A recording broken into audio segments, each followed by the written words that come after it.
नमस्कार। The state sentinel में आपका स्वागत है और मैं हूं राहुल सिंह। विंटर वेकेशंस की बात की जाए तो लगातार जो है जितने भी पेरेंट्स हैं उनकी तरफ से ये गुहार लगाई जा रही थी, रिक्वेस्ट की जा रही थी डायरेक्टर स्कूल एजुकेशन को कि एक्सटेंड कर देनी चाहिए, क्योंकि सर्दियों की बात की जाए लगातार जो है सर्दी का कहर बढ़ रहा है और अभी अपडेट जो है उस चीज़ को लेकर आ चुकी है। ऑर्डर भी जारी कर दिया गया है और इस ऑर्डर में साफ तौर पर यह कहा गया है कि जो विंटर वेकेशंस है उसे एक्सटेंड किया जा रहा है 15 तारीख तक, यानी कि 15 जनवरी तक जो है छोटे बच्चों की क्लास, खास तौर पर यह जरूर मेंशन इसमें किया गया है कि up to fifth standards only, यानी कि 5वीं क्लास से छोटी जो कक्षाएं हैं, यानी कि first, second, third, fourth, fifth और जो प्राइमरी क्लासेस रहती हैं उन सभी को छुट्टियां दी गई हैं, यानी कि उनकी जो विंटर वेकेशंस हैं उन्हें एक्सटेंड कर दिया गया है और उन्हें 15 जनवरी तक जो है वो छुट्टियां दी गई हैं। लेकिन उससे ऊपर की जो क्लासेस है, फिफ्थ के बाद की, सिक्स, सेवन्थ, अब जो बड़ी क्लासेस हैं उन्हें उन्हें कोई भी किसी भी तरीके की जो है छुट्टियां नहीं दी गई हैं, उन्हें विंटर वेकेशन एक्सटेंड उनके नहीं किए गए हैं। यानी कि जो क्लासेस शुरू हो चुकी हैं, फिफ्थ क्लास से ऊपर की जो क्लासेस है उन्हें सामान्य जो भी उनकी स्कूल टाइमिंग्स है, चाहे वो प्राइवेट हो चाहे वो सरकारी स्कूल हो, उन्हें उसी तरीके से जाना है और जितने भी टीचर्स हैं उन्हें तो ज़रूर जाना ही जाना है। लेकिन जो छुट्टी एक्सटेंड की गई है, जो विंटर वेकेशन की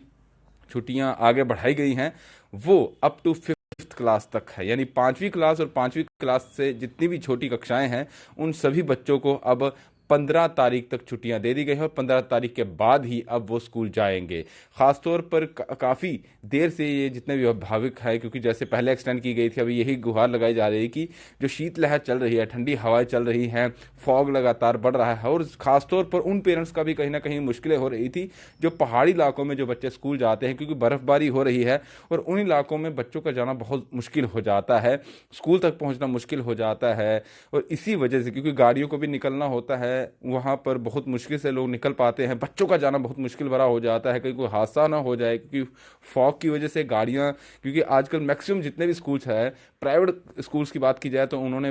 उनकी बस होती है, गाड़ियां होती हैं, उनमें से बच्चों को जाना पड़ता है। तो फॉग की वजह से कोई हादसा ना हो जाए और कहीं ना कहीं जो बच्चे हैं उन्हें स्कूल जाकर, अगर सरकारी स्कूलों की भी बात की जाए, क्योंकि प्राइवेट स्कूल में तो कहीं ना कुछ इंतजाम किए होते हैं, लेकिन सरकारी स्कूलों की बात की जाए तो उस तरह के इंतजाम जो है वहां पर नहीं होते हैं। उस तरह की फैसिलिटीज जो प्राइवेट स्कूल में दी जाती है, सरकारी स्कूल में वो ना के बराबर ही देखने को मिलती है, क्योंकि जो डेस्क होते हैं काफ़ी ज़्यादा वो ठंडे होते हैं, उन्हीं बच्चों को उन्हीं में बैठना होता है, कई बार बाहर निकलना होता है, तो ऐसे में उनकी सेहत पर असर जो है पड़ सकता है। इसीलिए अब जो पेरेंट्स थे वो यही कह रहे थे कि एक्सटेंड कर देनी चाहिए और वो बाहर, जितने पंजाब की बात की जाए, दिल्ली की बात की जाए, तो उसकी बात भी कर रहे थे। तो खास तौर पर एक्सटेंड हो चुकी है, लेकिन अप टू फिफ्थ तक हुई है। अब देखना होगा कि क्या जो आगे बड़ी क्लासेस हैं, क्योंकि ये भी कर देना चाहिए था कि जो बड़ी क्लासेस है अप टू कम से कम 8th क्लास तक जो है वो एक्सटेंड कर देनी चाहिए थी। अभी फिलहाल वो नहीं की है, फिफ्थ तक ही की है। लेकिन अभी देखते हैं पेरेंट्स की तरफ से क्या रिएक्शन आता है। और अभी जो आप जितने भी बच्चे हैं वो 15 तारीख तक, फिफ्थ क्लास से छोटी और फिफ्थ क्लास भी, इन्हें 15 तारीख तक जो है वो छुट्टियां मिल चुकी हैं। फिलहाल दीजिए इजाज़त। नमस्कार।